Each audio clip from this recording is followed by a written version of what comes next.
সেইটো পাগল হ'ব। নমস্কাৰ, আপোনালোক সকলোকে মোৰ ইউটিউব চেনেল ৰাজু বৰালৈ স্বাগতম জনাইছোঁ। আজি মই এজন জনপ্ৰিয় হোৱা ছ'চিয়েল মিডিয়াত হওক বা ফেচবুকত হওক বা ইউটিউবত হোৱা ভাইৰেল হোৱা এজন ব্যক্তিৰ কথা মই ক'ব গৈ আছোঁ। তেওঁ বৰ্তমান এতিয়া বহুত দুখিত আৰু দুখত আছে বুলি আমি জানিব পৰা গৈছে। আপোনালোকে কিনো হয়নো আপোনালোকে চাওকচোন। আজি মই এইজন ব্যক্তিৰ কথা ক'ব ওলাইছোঁ। আপোনালোকে নিশ্চয় চিনি পাইছে, চাওক স্ক্ৰীণত মই দিয়া আছে। এইজনেই হৈছে মাধৱ বৰা। আপোনালোকে নিশ্চয় চিনি পায়, জুবিন দাৰ মিমিক্ৰি কৰে আৰু আমাৰ অসমৰ মানুহে তেওঁক জুনিয়ৰ জুবিন বুলি নাম দি দিলে। আপোনালোকে নিশ্চয় গম পায়। এইটো কাৰণে কৈছোঁ দুখিত বুলি।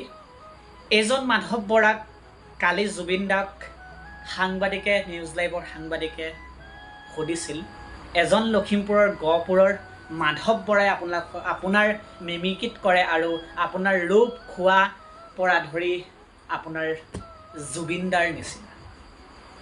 তেওঁ জুবিন দায়ে মাধৱ বৰাক কিনো ক'লে এই ভিডিঅ'টোত মই আপোনালোকক দেখাম। আপোনালোকে লাষ্টলৈকে চাব। মই কৈ দিছোঁ কি বুলি কৈছিলে। মাধৱ বৰাক পাগল বুলি কৈছে জুবিন দায়ে, পাগল বুলি। কি কাৰণত পাগল বুলি ক'লে আপোনালোকে ভিডিঅ'টো চাব লাষ্টলৈকে। কেনেকুৱা পায় আপোনালোকে মোক কমেণ্ট কৰি জনাব। আৰু জুবিন দায়ে মোৰ হিচাপত ভালকৈ কৈছে আৰু জুবিন দায়ে সদায় মানুহক সহায় কৰে আৰু মানুহৰ প্ৰতি মৰম ভাল পোৱা আছে। জুবিন দায়ে বেয়া ভাবি তেওঁক কোৱা নাই। তেওঁ মাধৱ বৰাই এই জুবিন দাৰ কথাষাৰ শুনি তেওঁ কান্দি উঠিলে। প্ৰগ্ৰেম আছিলে, তেওঁ প্ৰগ্ৰেম নকৰোঁ বুলি ভাবিছিল, কিন্তু অনুমতিটো ৰাখি ক'লে যে মই লাষ্ট প্ৰগ্ৰেম কৰিছোঁ আৰু মই প্ৰগ্ৰেম নকৰোঁ। আপোনালোকে কিনো কৈছে, আপোনালোকে কিনো নাই কয়, মই ভিডিঅ'টো আগলৈকে আপোনালোকে লাষ্টলৈকে চাব বুলি আশা থাকিল। মই ভিডিঅ'টো আপোনালোকৰ মাজলৈ এৰি দিছোঁ। আপোনালোকে কি হৈছেনো কি নাই হোৱা আপোনালোকে ভিডিঅ'টো চালে গম পাব।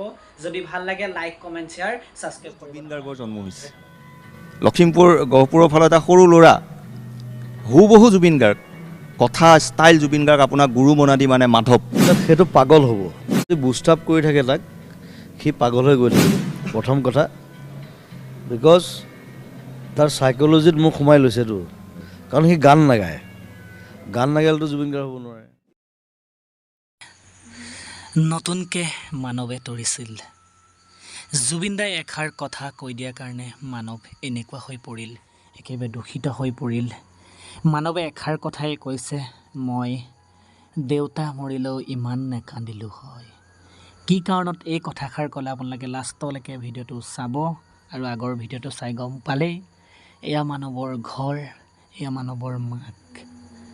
মানৱে কিয় ইমান দুখ প্ৰকাশ কৰিছে জুবিন দাৰ কথাষাৰ শুনি আৰু কেনেকুৱা হৈ পৰিছে জুবিন দা সেই কথাষাৰ, পাগল কথাষাৰ শুনি। আগলৈ চাওকচোন ভিডিঅ'টো।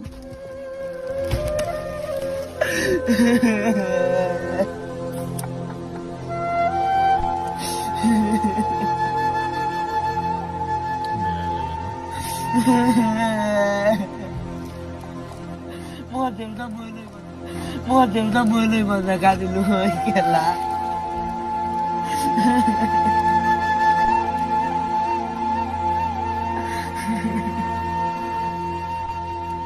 মই ঘৰ গুচি যাওঁ, বেলেগ উপায় নাই আৰু।